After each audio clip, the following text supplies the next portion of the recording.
Hey, good afternoon. This is Clay with Clay's AC and Auto Repair and Clay Motion here in Grand Rapids, Michigan. If this video is helpful, please like, share, comment. Nice ones anyways. Most of all, subscribe. I don't get your information. I don't give your information out, but the subscribers, they actually get me a couple more tenths of a cent into my AdSense. So turn your volume down after you see what I do to this truck. Let my videos play while you're doing this, and this is going to be super helpful. So what we got today is a 2007 classic style Chevy Silverado. Problem is we can't fill it. Can't fill the gas tank very fast because the clicker just goes off.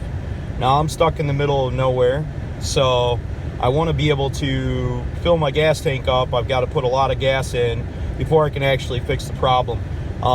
This is an emissions thing. So just going to give you a word that, technically speaking, this is not the intended purpose for the vehicle. The vehicle is supposed to trap and collect fuel that's evaporating. So your fuel's not evaporating, and your canister, your charcoal canister, is probably plugged.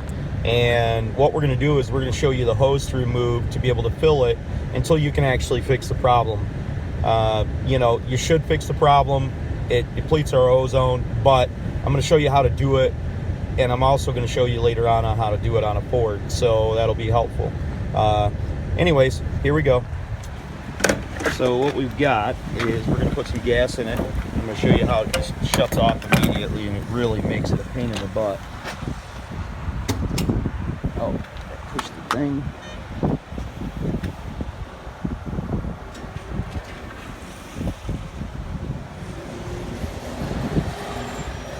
So it'll go for a couple seconds and just stops. And you have to go really slow. What a nightmare. We're going to show you how to do this. This will probably work on just about any vehicle. If you just get underneath there and look, you'll find that your charcoal canister, the main line leading to it, and you want to remove that line itself. And I'll show you how to do it on the Silverado I got. So if you're up in the north and you're getting some freezing temperatures, what I suspect is going on is the evaporated fluid that's inside the canister right there, which is to the rear of the gas tank, near the rear of your truck, is starting to freeze. This is not the Chevy Silverado, this is Chevy Suburban, but it's going to be approximately the same location, and the tubing should look the same. These canisters can be located in the front of the fuel tank. But what you're going to do is, you see this big hose? Try to get it up in there. The big hose attached to that canister right there. This one right here. This is the one that you're going to remove. So we're going to go ahead and remove that, and I'll explain to you how I did it. Okay, so I came in through the passenger side rear, and what you're supposed to do is you're going to push that clip right there, and you're supposed to squeeze them together, and you should be able to do it with your fingers.